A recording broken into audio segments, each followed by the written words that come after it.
Edgar, kapamilya ka na ba talaga? Iniwan mo na ba ang show mo sa kabila? Yes, masaya po ako sinasabi at proud ko sinasabi sa inyo lahat na ngayon po, isa po akong kapamilya.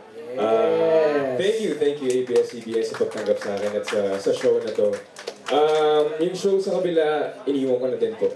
Mas priority ko dito and ayun, kapamilya. Salamat po.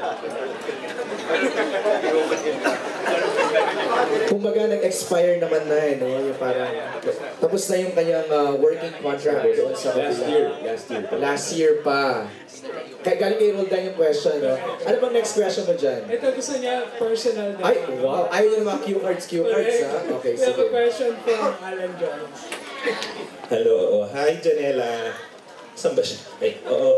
Kasi, di ba noon mo pa talaga, alam namin, noon mo pa talaga dream na magkaroon ng selling show. So how does it feel na ito na may solo ka na, tapos parang nilo-launch ka na as magiging kahari mo na yung mga kapamilya princesses? I'm actually very, very, very honored kasi first of all, binigyan po ako ng sarili kong show, and second, it's not just any other show. It's a show about God, and it's kumbaga, it's really a big role. This show is about Saint Teresa of Avila. It's her 5th centenary po this year, so we're celebrating it, and I'm very happy na ako yung pinili nilang maging lead role na Sophie Cepeda. Tapos to naman sa, yun nga, magiging, ano ka na, bilong ka na dun sa, ano diba, haning ng mga prinsesa, ganyan. Anong feeling mo doon? Masaya naman po. Yun lang.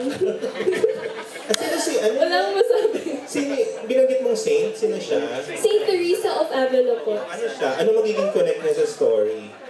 Kasi she has 3 teachings po. It's about humility, detachment, and love of neighbor. So yun yung po yung lessons na ituturo sa story nito. May ganon.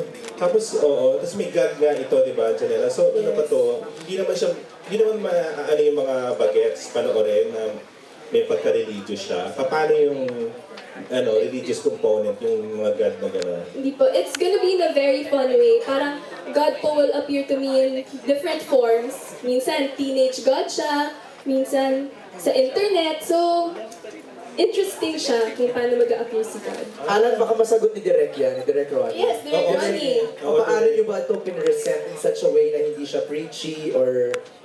Go ahead, Direk. Actually, Saint Teresa of Avila, kasi magpa 500 years old na siya sa March. What's striking about this story is that 500 years ago and now, pareho ang problema ng mga teens. When she was a teen, what Sophie Cepeda is experiencing now, ganun din yung buhay niya. So it's very relevant. So, ito yung relationship ni Sophie with God. It's her love affair with God. So, in a way na, kakaibang God to eh. Hindi ito yung God na pupunta ka sa church, tapos makikinig ka for an hour, tapos uuwi ka, makakalimutan mo. This time, si God, sa kwento ng OMG, kinokontak niya si Sophie. Makikita siya in social media, in different forms. So, hindi mo mararamdaman na preachy. Actually, yun ang challenge ng show na to eh, na it's a teleserye for the millennials. Ano ba ang Diyos sa kanila ngayon? How do they see God? Kasi with all the information available, iba na ang tingin ng mga kabataan sa ano ang religion, kung ano ang God. So it's very relevant.